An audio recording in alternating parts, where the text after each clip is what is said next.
만약에 여러분들에게 천사가 나타나서 여러분들께서 기도하시던 것들이 응답되었다라고 한다면 여러분들께서는 어떻게 반응하실 것 같으신가요? 이러한 일이 누가복음 초반에 나옵니다. 천사가 사가랴에게 나타납니다. 그리고는 말합니다. 천사가 그에게 이르되 사가랴여 무서워하지 말라. 너의 간구함이 들린지라. 내 아내 엘리사벳이 내게 아들을 낳아 주리니 그 이름을 요한이라 하라. 두 번째 줄 뒷부분 보시면 너의 간구함이 들린지라라고 천사는 사가랴에게 말을 합니다. 사가랴 부부가 기도하던 것을 하나님께서 천사를 통해서 응답하신다 말씀하셔서 나이 많은 그 부부에게 자녀를 주시겠다고 말씀하십니다. 하지만 이러한 천사의 응답 속에서, 하나님께서 천사를 통한 응답 속에서 사가랴의 반응은 이랬습니다. 누가복음 1장 18절 말씀입니다. 사가랴가 천사에게 이르되 내가 이것을 어떻게 알리요? 내가 늙고 아내도 나이가 많으니이다. 자기 자신과 아내 모두 나이가 많기 때문에 자녀를 출산한다는 것 불가능해 보인다는 것이죠. 사가랴는 불신자가 아니었습니다. 제사장이었습니다. 그럼에도 불구하고 그의 믿음은 그의 인간적인 생각 그 한계 속에 갇혀 있었습니다. 그가 자녀 얻기를 위해서 간구하고 있었음에도 불구하고 실제로 하나님께서 응답하실 때에 이것을 어떻게 가능합니까? 우린 나이가 많은데요? 라고 하면서 아멘 하고 붙잡지 못하는 그러한 모습을 보여줍니다. 어떤 분들께서는 사가랴 왜 그러냐? 나는 안 그럴 것 같은데 라고 생각하실 수도 있겠습니다. 하지만 이와 유사한 모습들이 우리 안에서도 사실 많이 발견될 수 있습니다. 많은 경우 우리는 우리의 문제를, 우리의 고민을, 우리의 여러 생각들을 하나님께 맡기고 기도한다라고 합니다. 그러면서도 걱정 근심합니다. 고민합니다. 속상해합니다. 하나님께 기도하면서도 온전히 하나님을 믿지 못해서 여전히 걱정하고 여전히 고민하고 여전히 근심하는 것, 이것은 하나님께서 나의 기도를 들으셔서 최고로 하나님의 뜻 가운데 최고로 인도하실 것이다라는 온전한 믿음이 없는 것이죠. 그러니까 이렇게 하나님께 기도하지만 그럼에도 불구하고 하나님을 온전히 믿지 못하는 모습, 사실 사가랴와 크게 다를 바 없다 여겨집니다. 그렇습니다. 우리가 기도하면서도 하나님을 온전히 믿지 못할 때가 있습니다. 기도의 대상 되신 하나님께서 능력이 없는 것처럼 여기고 말이죠. 하지만 실제로는 그렇지 않습니다. 하나님께서는 기도를 들으시고 하나님의 뜻과 때에 응답하시는 분이십니다. 요나가 하나님의 말씀에 불순종하여 다시스를 향하는 배에 탔다가 바다에 던져지게 되었습니다. 바다에 던져진 그를 큰 물고기가 삼킵니다. 그렇게 물고기 뱃속에 있었던 요나는 하나님께 기도를 합니다. 요나서 2장 1절입니다. 요나가 물고기 뱃속에서 그의 하나님 여호와께 기도하여. 처음에 요나가 폭풍우 치는 그 바다에 던져졌을 때 어쩌면 그가 삶의 희망을 놓았을지도 모르겠습니다. 그러나 그가 어느 순간 자신이 어둠 속에서 살았다라는 것을 깨달은 순간 그는 회개 기도하기 시작합니다. 그렇게 그는 물고기 뱃속에 들어가서 3일 밤낮 하나님께 회개 기도하면서 이 요나서 2장 후반부에 보시면 하나님을 구원자로서 고백하며 하나님께서 구원하실 것을 소망합니다. 그렇게 3일이 지납니다. 그리고 물고기가 요나를 토해 놓는데 그 곳은 요나가 처음 빠졌던 곳이 아니라 육지였습니다. 즉 하나님께서는 요나가 기도를 시작할 때부터 그 물고기를 그 자리에 머문 것이 아니라 응답하셔서 요나를 삼켰던 물고기가 육지를 향하게 하셨던 것이죠. 요나는 물고기 뱃속에서 알지 못했겠지만 사실 요나가 기도할 때 이미 하나님의 응답은 시작되고 있었다라는 것입니다. 이것은 애굽에서 노예 생활하던 이스라엘 백성들에게서도 볼 수 있는 것이죠. 이스라엘 백성들은 노예로서 애굽에서 고된 노동으로 인해서 너무 힘들어서 하나님께 부르짖었습니다. 하나님께서는 그러한 그들의 외침을 들으시고 응답하십니다. 그래서 어떻게 하십니까? 이스라엘 백성들이 애굽에서 부르짖었을 때 광야에 있었던 모세를 불타는 떨기나무를 통하여 부르시죠. 그리고 모세에게 너를 통해서 이스라엘 백성들을 구원하려 한다는 그러한 계획을 말씀하시고 실행하십니다. 그렇게 이스라엘 백성들을 구원하시는 그 위대한 여정, 출애굽하여서 가나안 땅까지 들어가는 그 위대한 여정이 시작됩니다. 하지만 그렇게 하나님께서 모세를 부르시고 모세를 처음 그 애굽 땅으로 보내시는 과정 가운데서도 하나님께 살려달라고 부르짖었었던 이스라엘 백성들은 하나님께서 이미 응답하셔서 지금 모세가 왔구나, 아론이 왔구나 라는 사실을 분별하지 못했습니다. 그들은 하나님이 이미 응답하셔서 모세와 아론을 통해서 이미 역사하시기 시작했지만 그럼에도 불구하고 그들은 오히려 때로는 처음에는 모세와 아론 때문에 노동 강도가 강해지자 모세와 아론을 비난했습니다. 그러니까 하나님의 응답의 역사였는데 모세와 아론이 왔던 것은 그것을 전혀 분별하지 못한 것이죠. 우리도 그럴 수 있습니다. 하나님께 기도하였을 때 이미 하나님께서는 물고기를 이동시키기 시작하셨어요. 하나님께서는 이미 불타는 떨기나무를 통해서 이미 모세를 예비하시고 보내시는 과정 가운데 있으십니다. 그럼에도 불구하고 우리는 그 하나님의 응답하심, 인도하심을 벌어지고 있다는 사실조차도 모를 수 있다는 것이죠. 우리가 모른다고 해서 응답이 시작이 안 된 것이 아닙니다. 이미 하나님은 하나님의 뜻 가운데 역사하시기 시작했다는 사실입니다. 로버츠 목사는 이렇게 말했습니다. 매일 기적을 기대하십시오. 당신이 기도할 때는 기적을 기대하십시오. 하나님께서 당신을 위해 길을 찾아주시고 매일 기적을 행해 주실 것을 기대하십시오. 이러한 그의 말은 우리가 기도할 때에 하나님을 믿음으로 기도해야 된다. 기도를 받으신 하나님께서는 응답을 하실 수 있는, 우리의 생각을 넘어 기적적으로 역사하실 수 있는 능력의 하나님이시다라는 아주 중요하고 우리가 너무나 잘 알고 있는 이 영적 원리를 다시 한 번 더 상기시킵니다. 이러한 것은 우리가 한나를 통해서도 볼 수 있습니다. 자녀가 없어서 마음이 괴로웠던 한나는 하나님께 간절히 자신의 마음을 쏘아놓는 기도를 하죠. 그러고 나서 한나는 어땠습니까? 다시는 얼굴빛에 근심이 없었다라고 합니다. 가서 먹고 얼굴에 다시는 근심빛이 없더라. 사무엘상 1장 18절입니다. 그녀는 기도를 드리면서 기도의 대상 되시는 하나님을 믿었습니다. 하나님께서 선으로 이끄실 것을 믿었습니다. 그러니까 다시는 근심하지 않은 겁니다. 뒤집자면 기도했는데도 여전히 근심하고 걱정한다면 정말 나는 기도를 받으신 하나님을 믿고 있는 것인가? 우리는 돌아볼 수 있어야 합니다. 사랑하는 여러분, 여러분들께서는 어떠십니까? 여러분들께서는 기도를 하나님께 드리실 때에 하나님을 믿으심으로 기도하십니까? 그래서 기도를 들으신 하나님께서 우리를 사랑하시고 전능하셔서 하나님의 때에 하나님의 방법으로 응답하실 것이다라는 그 믿음이 여러분들 안에 있으십니까? 오늘 본문은 응답하시는 하나님께 우리가 어떻게 기도해야 되는가, 응답받는 기도란 무엇인가, 어떻게 해야 되는가에 대한 아주 중요한 말씀입니다. 본문 요한복음 15장 7절 예수님이 하신 말씀입니다. 너희가 내 안에 거하고 내 말이 너희 안에 거하면 무엇이든지 원하는 대로 구하라. 그리하면 이루리라. 오늘 본문은 예수님께서 하신 말씀으로서 무엇이든 원하는 대로 구하라. 그리하면 이루리라 라는 놀라운 말씀입니다. 그렇습니다. 주님은, 하나님께서는 응답하시는 하나님이십니다. 우리가 분별하지 못할지라도 이미 응답이 시작되었을 수도 있고 하나님의 때에 하나님의 방법으로 하나님은 응답하시는 분이셔요. 그런데 그런 응답을 향해 나가기 위해서 우리가 어떻게 해야 된다라고 말씀하고 있습니까? 너희가 내 안에 거하고 내 말이 너희 안에 거하면 이라고 말씀합니다. 그렇다면 무엇이 우리가 주 안에 거하는 것일까요?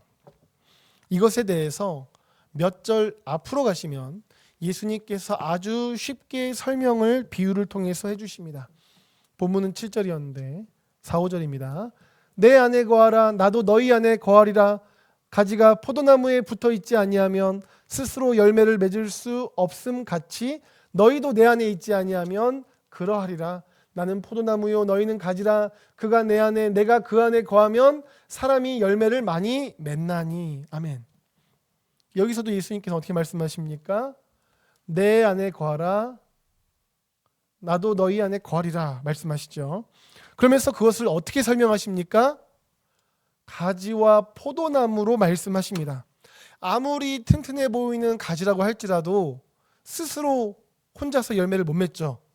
그것처럼 그렇지만 가지가 포도나무에 붙어 있으면 열매를 맺는다. 예수님께서는 비유로 그렇게 말씀하셨죠.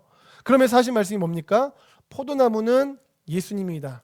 그리고 가지는 너희다라고 주님께서 말씀하시면서 우리가 예수님께 붙어 있어야 된다라고 말씀하십니다.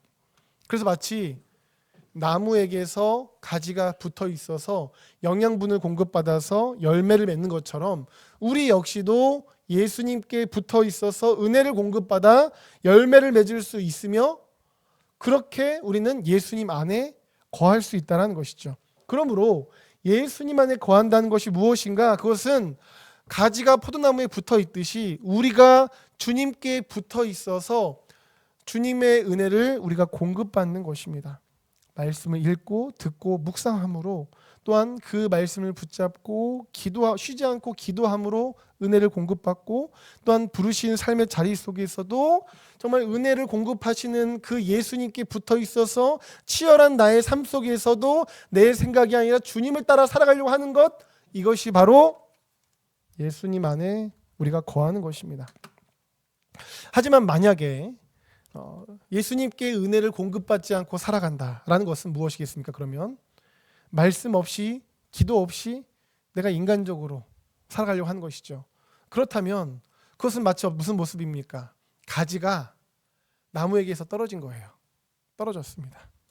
그래서 영양분을 공급받지 못하는 모습. 아무리 가지가 튼튼해도 나무한테 붙어 있어야 은혜를 공급받습니다. 능력을 공급받습니다. 또한 우리가 예수님 안에 거함으로 예수님의 은혜를 공급받음으로 살아가려고 할 때 예수님께서는 우리 안에 거하십니다. 그래서 보시면 내 안에 거하라 그러면 나도 너희 안에 거한다는 거예요. 우리가 주님 안에 거하면 그러면 주님께서 우리 안에 거하신다 말씀하는 겁니다. 한 장 앞으로 가시면 이렇게 주님 말씀하십니다. 나의 계명을 지키는 자라야 나를 사랑하는 자다라고 하면서 나를 사랑하는 자는 내 아버지께 사랑을 받을 것이요 나도 그를 사랑하여 그에게 나를 나타내리라 말씀하십니다. 우리가 주님의 계명을 지킴으로 주님을 사랑함으로 주의 계명을 지킬 때에 우리는 어떻게 됩니까? 주님 안에 거하는 것이죠. 왜요? 우리가 아까 방금 전에 살펴봤던 것처럼 주님 안에 거한다는 것이 결국 무엇이었습니까? 가지가 나무에 붙어 있듯이 우리가 주님께 붙어 있어 주의 말씀으로 주의 은혜를 공급받는다. 그것이 주님 안에 거하는 것이라고 말씀드렸죠. 그러므로 주님을 사랑함으로 주님의 계명을 지키면서 주님을 붙잡고 있는 것, 가지가 나무에 붙어 있는 것처럼 우리가 주 안에 거하는 것이죠. 근데 이렇게 우리가 주 안에 거할 때에 주님께서 어떻게 하신다고요? 그를 사랑하여 그에게 나를 나타내리라. 그래서 주님께서 우리에게 오셔서 나타내 주신다. 거하신다라는 말씀입니다. 이러한 말씀이 두 절만 뒤로 가도 또 있습니다. 예수께서 대답하여 이르시되 사람이 나를 사랑하면 내 말을 지키리니. 똑같죠? 그렇죠? 나를 사랑하면 내 말을 지킨다. 우리가 주님을 사랑함으로 주의 말씀을 지킴으로 주님께 붙어 있는 거예요. 주님께 거하는 것이에요. 그렇게 주님 안에 우리가 거하면 주님께서 어떻게 하신다고요? 내 아버지께서 그를 사랑하실 것이요 우리가 그에게 가서 거처를 그와 함께 하리라. 함께 하신답니다. 거하시는 것이죠. 결국 우리가 주님을 사랑함으로 주님의 계명을 지켜서 주님 안에 거하면 주님께서도 우리에게 오셔서 함께 하시며 우리 안에 거하신다라는 사실입니다. 이렇게 우리가 주 안에 거하면 주님도 우리 안에 거하십니다. 우리가 주님 안에 거하면 주님께서 우리 안에 거하십니다. 이렇게 우리가 주 안에 거하고 주님께서 우리 안에 거하시는 것까지 맞죠? 자, 이렇게 되면 어떻게 되는가? 나타나는 결과가 있대요. 그것은 바로 열매라고 말씀합니다. 혼자서는 열매를 맺을 수 없대요. 그런데 우리가 주님 안에 있으면 그러한 열매를 맺는다 말씀하십니다. 그렇다면 우리가 주님 안에 있고 주님이 우리 안에 있어서 맺는 열매라는 것은 무엇일까요? 마치 포도나무에 가지가 붙어 있으면 어떤 열매 맺죠? 포도나무에 가지가 붙어 있으면 포도를 맺죠. 그렇죠? 주님께 붙어 있으면 어떤 열매를 맺을까요?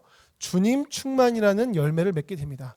우리 삶 가운데서 주님이 충만해져서 우리가 주님의 나라가 확장되어지고 주님의 뜻을 이루며 주님을 따라 살아가고, 그래서 우리의 삶 가운데 맺는 열매라는 것은 우리가 주님 충만 속에서 주의 뜻을 분별하며 주님을 따라 행하며 살아가는 것입니다. 자, 여기까지를 간단히 정리해 보자면, 우리가 주님을 사랑함으로 주님을 따르고자 할 때 주님께서는 우리와 함께 하십니다. 그래서 주님 충만케 되고, 열매 맺어서 주님 충만케 되고 주의 뜻을 분별하여 주님을 따라 살아가게 하십니다. 그러므로 이 말씀과 같이 우리가 주님 안에 거하고 주님께서 우리 안에 거하시면 열매를 맺죠. 어떤 열매가 뭐라고 했습니까? 주님 충만이죠. 주님이 충만해져서 주의 뜻으로 충만해지고 주님을 따라가게 되고, 그러면 그렇게 주님 충만해져서 주님을 따라가고자 하게 되면 무엇을 원할까요? 주님이 원하시는 것을 원하게 되겠죠. 그러면 주님 충만해져서 주님이 원하시는 것을 우리가 원하게 되면 어떻게 되겠습니까? 그렇게 원하는 대로 구할 때 기도를 받으시는 주님께서 원하시는 것을 우리가 구하니 당연히 무엇이든지 원하는 대로 구할 때 이루어지는 역사가 있게 된다는 것입니다.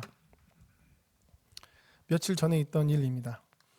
저의 7살 된 첫째 딸이 이제 어린이집 새 학기가 시작됐어요. 그래서 갔는데 점심시간에 사용하는 그 젓가락을 다시 사야겠다라고 말했습니다. 이유는 지금까지 사용한 젓가락은 한쪽이 이렇게 붙어있는 애들용 젓가락이었어요. 어린이용 젓가락. 그래서 이 집게처럼 생긴 젓가락을 사용했는데 새로운 학기가 되니까 이 친구들이 한쪽이 붙어있지 않은 좀 어른스러운 젓가락을 가져온 겁니다. 근데 이 첫째 딸이 그걸 보면서 자기도 그걸 갖고 싶다라는 생각을 하게 된 것이에요. 아직 아이가 좀 그런 떨어져 있는 젓가락을 사용하는 건 좀 서툽니다. 하지만 뭐 점점 또 연습도 하고 이제 그렇게 해야지 그럴 때다라고 싶어가지고 알겠다고 했습니다. 그래서 쿠팡에서 첫째 딸이 원하는 이 캐릭터가 그려져 있는 핑크색 젓가락, 누가 봐도 딸이 있구나라고 여겨지는 그런 젓가락을 샀습니다. 주문을 누르고 저희 딸이 언제 젓가락 도착하냐고 물었습니다. 그래서 내일 아침 7시에 도착한대 하니까 아이가 표정이 밝아졌어요. 그 다음날 아침입니다. 아이는 평소보다 일찍 일어났습니다. 그리고 이제 택배를 찾고 택배를 가져와서 젓가락을 딱 포장을 뜯었어요. 그리고 이제 핑크색 젓가락 너무 예쁘다 하고 이제 젓가락만 파는 게 아니니까요. 젓가락 넣어가지고 그 통을 흔들기도 하고 이리 보기도 하고 그렇게 이제 보고 있습니다. 그러면서 이 첫째 딸이 이 둘째 딸한테 은근슬쩍 자랑을 시작한 거예요. 예쁘다. 이게 참 좋다 하면서 이렇게 흔드는 거예요. 그러니까 이 5살 된 둘째 딸이 언니와 젓가락을 가만히 보고 있습니다. 그러더니 갑자기 뿌앵 하고 이제 크게 울기 시작하는 거예요. 그러면서 정말 서러운 목소리로 자기도 그걸 갖고 싶대요. 정말 애달픈 목소리로 꼭 이번 한 번만 들어달래요. 그런 말 처음 들어봤습니다. 꼭 이번 한 번만 들어달래요. 그래서 얘기를 했습니다. 야, 너는 아직 그거 잘 사용도 못하잖아. 그리고 이렇게 말을 하니까 이 5살 된 둘째 딸이 말을 합니다. 아니야, 나 언니야, 나 할 수 있어. 여기서 언니라는 것은 자기가 컸다는 뜻입니다. 그래서 나 언니야, 나 할 수 있어 라고 말하면서 정말 서럽게 막 꺼이꺼이 우는 겁니다. 제 둘째 딸 이거 사용 못합니다. 전혀 사용할 수 없는 것임에도 불구하고 옆에서 첫째 딸인 언니가 너무 이 핑크색 젓가락을 예쁘다 좋아하고 흔들고 소리도 들려주고 막 자랑하고 있으니까 둘째 딸이 너무너무 갖고 싶은 겁니다. 당연히 어른들인 저희 부부가 볼 땐 어떻게 했습니까? 아니 저 핑크색 젓가락 저게 뭐라고 저렇게 막 갑자기 처음 하는 말도 하면서 저렇게 속이 상하나 라고 여겼습니다. 그리고 실제로 뭐 핑크색 젓가락 속이 상할 만한 것도 아니죠. 대단한 것도 아니죠. 하지만 어린아이들 입장에서는 굉장해 보였나 봅니다. 그런데 어쩌면 이것이 하나님 앞에서 우리의 모습은 아닌지 돌아보기를 소망합니다. 세상의 사람들이 어떤 것이 막 귀하다라고 해요. 막 흔들어요. 막 세상 사람들이 보여줍니다. 그래서 우리도 갖고 싶은 마음이 들어요. 그래서 그것을 우리가 가진 경우는 우리도 같이 흔들어 보면서 이리 보고 저리 보고 참 핑크색 예쁘네 하면서 우리도 같이 묵상합니다. 그리고 다른 사람들한테 은근히 자랑하고 싶어요. 그리고 그것을 갖지 못한 경우는 뿌앵하고 속상해합니다. 갖고 싶어서요. 하지만 사실 하나님께서 우리 안에서 그렇게 갖고 싶어하고 갖지 못해 해서 괴로워하고 하는 그것을 하나님께서 보실 때에는 아니 너한테는 그게 안 맞는데 라고 여기실 수도 있고, 혹은 그리 대단한 것이 아닐 수도 있다라는 것이죠. 하지만 많은 사람들이 많은 경우 자신이 원하는 것을 이번 한 번만 좀 들어주세요 라고 합니다. 심지어 하나님의 뜻을 따라서 기도해야지 라는 것을 알아요. 내 뜻이 아니라 하나님의 뜻을 따라 기도해야지라는 것을 들어도 솔직히 자기가 원하는 것을 따라서 하나님께서 응답하시기를 정말 원합니다. 하나님 뜻 알겠어요. 그런데 이번 한 번만 좀 내가 원하는 대로 들어주세요라는 그러한 기도를 하기도 한다는 것이죠. 하지만 이것은 하나님을 온전히 신뢰하지 못한 모습입니다. 내 뜻보다 하나님의 뜻이 더 옳다고 인정하지 못하는 것이죠. 하나님의 뜻이 더 놀랍고 귀하고 선하고, 하나님이 전능하시고 천지를 창조하셨고 모든 것의 주인 되시고 우리를 사랑하시는 분이시라는 것을 진짜 믿는다면 어떡하겠습니까? 나는 지금 이게 필요한지 안 필요한지 잘 모르겠지만 나는 진짜 이게 필요하다 여기지만 하나님은 아니라고 하시면 아닌 거구나 인정하겠죠. 하지만 믿지 못하니까 하나님 뜻 모르겠고 하나님 뜻 여쭈면 안 된다고 할 것 같아요. 안 여쭤봐요. 그냥 달라고 간구하는 겁니다. 사랑하는 여러분, 여러분들께서는 어떠십니까? 여러분들께서는 여러분들의 소망을 하나님께 간절히 구하십니까? 아니면 하나님의 뜻이 무엇입니까? 하나님의 뜻을 여쭙고 하나님의 뜻이 이루어지기를 진실하게 간구하고 계십니까? 박영성 목사님이 이렇게 말씀합니다. 우리가 성경을 깨우치는 것과 기도하는 것에 대해 조급한 목표나 소원을 갖지 않도록 경계심을 갖고 성경 읽기와 기도를 날마다 해야 합니다. 충만하신 하나님, 부유하신 하나님, 넓고 크신 하나님에 대해 매일매일 차근차근 배워나가는 겁니다. 그럴 때 어디서 무엇 때문에 라고 단정할 수는 없어도 하나님의 사람으로 쑥 커 있는 것을 볼 것입니다.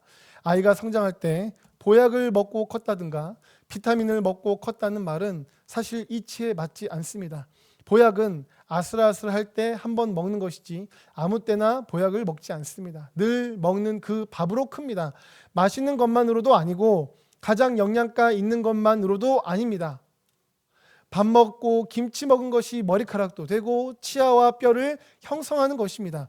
이와 같이 날마다 읽는 말씀 한 절이 나중에 하나님과 나의 나됨을 하는 총체적 힘과 역량과 분별력과 안목을 이룹니다. 어느 날 처음부터 갑자기 나의 뜻은 주님 내려놓습니다. 오직 주의 뜻을 구합니다. 라는 성숙한 믿음의 기도가 할 수 있는 것이 아닙니다. 꾸준히 말씀을 읽고 듣고 묵상하고 그것을 붙잡고 기도하는 삶, 그러면서 여러 가지 일들도 겪으면서 그 속에서 다시 하나님의 말씀을 따르려고 하고 그 가운데 다시 한 번 더 날마다 말씀을 계속해서 묵상하면서 그 자신에게 주어진 상황을 말씀으로 해석하려고 하고 그 속에서 붙잡고 기도하면서 응답 따라 살아가고 그러면서 다시 한 번 더 주님을 믿으려고 하는 그러한 영적인 그런 우리의 훈련 혹은 도전, 열심이 하루하루 계속해서 쌓여갈 때에 우리가 어느 순간 진정으로 나의 뜻이 아닌 주님의 뜻을 구하는 성숙한 믿음의 사람으로 세워진다라는 사실이죠. 생각해 보시면 가지가 포도나무에 붙었으면 그 즉시 열매를 맺겠습니까? 아니죠. 붙은 다음에 영양소가 오는데 시간이 걸려요. 그리고 열매가 갑자기 빵 하고 한 번에 생깁니까? 그렇지 않잖아요. 점점 영양분을 가지고 처음엔 작은 열매 점점 그 열매가 커져가는 것입니다. 계속해서 붙어 있어야 어느 순간 그 열매를 맺게 되는 것이죠. 그래서 예수님께서 말씀하십니다. 누가복음 8장 15절 좋은 땅에 있다는 것은 착하고 좋은 마음으로 말씀을 듣고 지키어 인내로 결실하는 자니라. 아멘. 이 말씀을 예수님께서는 좋은 땅 비유, 네 가지 땅 비유에서 말씀하셨죠. 그 비유 속에서 좋은 땅은 어떤 땅이었습니까? 씨앗을 뿌렸는데 그 씨앗이 100배가 되었다라는 말씀이었죠. 뿌려진 하나님의 말씀이 사람의 생각을 뛰어넘어 놀랍게 결실을 거둔 것이죠. 그런데 그렇게 결실 어떻게 거둘 수 있다 말씀하십니까? 인내로 결실한다 말씀하고 계십니다. 좋은 마음으로 말씀을 들은 다음에 그것을 인내할 때 결실한다는 것이죠. 그렇습니다. 하나님의 말씀이 우리 가운데 100배의 결실을 거둘 만큼 우리가 하나님의 말씀 안에 있고 주님께서 우리 안에 있는 온전한 충만함, 그래서 우리가 구하는 것이 다 주의 뜻이 되고 그 주의 뜻 가운데 기도하는 것이 응답되는 그러한 삶은 당장에 한 번에 되는 것이 아니라 인내를 통해서 결실하게 된다는 것이죠. 가지가 나무에 붙어 있다가 떨어졌다가 다시 붙어 있다가 떨어졌다가 하면 열매 맺겠습니까? 못 맺습니다. 계속해서 인내로 붙어 있어야 그것이 그 가지가 결실하게 되죠. 그러므로 우리는 인내하며 신실하게 주님 안에 거하고, 그래서 날마다 말씀을 읽고 듣고 묵상하며 날마다 쉬지 않고 기도하며 그것을 따라가는 그러한 신실한 삶, 계속되는 믿음의 도전과 그러한 삶을 통해 우리는 무엇이든지 원하는 대로 구하라 그러면 이루리라라는 그 말씀이 우리의 삶 가운데 100배의 결실을 거두게 되는 것입니다. 사랑하는 여러분, 무엇이든지 원하는 대로 구하는, 응답받는 그 기도는 내가 어떻게 마음 한번 잘 먹은 것으로 되지 않는다는 것이죠. 주님께 붙어서 신실하게 인내할 때, 나무에 가지가 붙어 있듯이 계속해서 붙어 있을 때에 그때 열매를 맺게 됩니다. 모든 성도님들께서 신실하게 날마다 말씀을 묵상하시고 읽으시고 들으시고 그걸 붙잡고 기도하시고 또한 주어진 삶 속에서 아버지의 말씀 따라 살고자 신실하게 애쓰심으로 말미암아 여러분께서 주님 안에, 주님께서 여러분 안에, 그래서 원하는 대로 구하는 대로 기도할 때에 응답하시는 그 역사가 100배의 결실을 거두시기를 예수님의 이름으로 축복합니다.